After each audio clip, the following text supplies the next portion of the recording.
Hey guys, this is Erin Laporto coming at you with Daily Elevations. Today, I wanted to talk a little bit about anxiety, which you might be experiencing. Um, First of all, if you're feeling anxious, especially at this time, there is nothing wrong with you. There is nothing to be ashamed of. It is a totally natural human response to circumstances like this. It's a sign that everything's ticking. There are ways to help move that anxiety through a little bit, because let's talk about what happens when we get anxious, when we get that little bit of nervous or a little bit of scared. Our chemistry is designed to flood our body with a little bit of adrenaline. That gives us a little energy kick. Why? Because we want to be able to run or fight or freeze and hold our, stillness for a long period of time. Even that takes energy. So,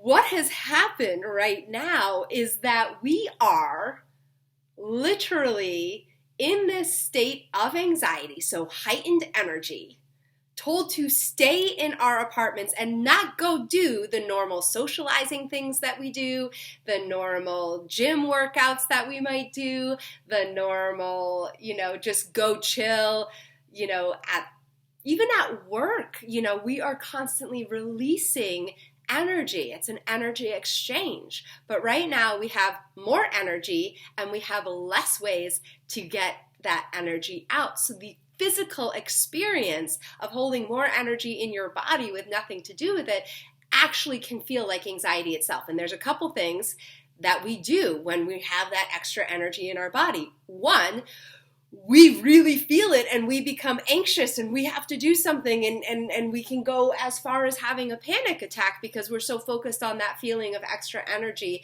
that we need to move through. The other thing is that gets so overwhelming to us, and we get so stimulated that our brain shuts down, and we might be like going through our apartment looking really numb or really depressed or really just not wanting to do anything but sit in front of the television and just like numb out.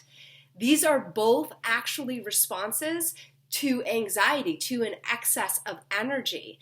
So what I want to talk to you about today is how can you move that energy out of your body, out of your field? How can you recognize, like, whether you're like, oh my gosh, I'm laying on the couch and I just don't want to do anything. It might not be that it's a true kind of numbness, like it's a form of depression. Depression can either come from that deep sadness or that heightened anxiety where the brain just shuts down. So we do have access to the outside. Pretty sure everywhere still has access to the outside. So I first of all invite you to get some breath, get outside, and walk, feel your body moving, feel that change of scenery, even so slightly. Einstein said that you cannot solve a problem with the same mind that created it. So even just getting that little shift outside can actually change your perspective, change your mind. Nature is incredible. Our trees are in constant state of presence, like communicating, breathing with us, so just feeling that naturalness, rather than all the stimulus that is actually inside of our apartments. And it's hard to even recognize that our homes often have a million to-dos as we look around them and a million shoulds. So you might like look over at that corner and be like, oh, I really need to clean out that closet. Or I really should be vacuuming today. Or what is all this extra stuff? I should donate stuff.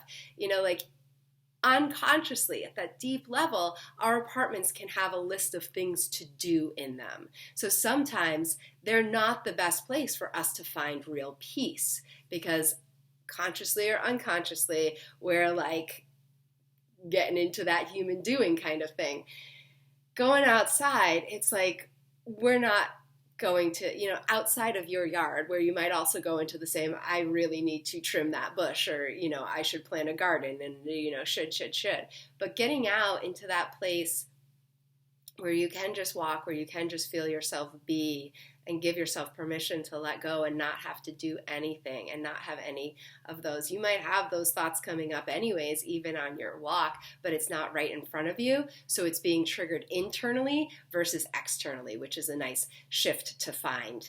And then the other thing is just in your home, knowing, okay, I might have a little more energy. And even if you just stop where you are and do 10 squats or, a couple push-ups or something, and just really feel your strength, your physical strength, helps you tap into your emotional strength.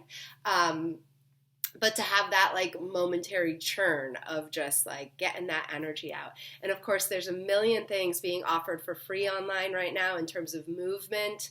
There's yoga classes, there's yoga YouTube videos. I have a few YouTube little flows that you can hop on and do. So doing something that's incorporating your breath too can really help to soothe anxiety. And I'll get into more. I'll actually post a few breath things for you sometime soon. But anyways, so more anxiety means more energy that you need to take responsibility for. Do not expect that energy to go away on its own. You are a intelligent, physically intelligent. Each cell has intelligence that, you can't even possibly imagine. Those are at play here too. So be responsible for all your parts and how they are naturally working for you. And do more things to release energy from your body at this time when we all have more energy and less outlets for it. This is your job. I don't care what you do with your energy, but do something with it that is safe and helpful to you as a way of taking care of yourself and as a way of taking care of the world right now. We all want to get through this together. Just remember, if you do need help, I'm just going to put this little plug out there. I am offering free sessions to, pretty much anybody, whether I've worked with you before or not.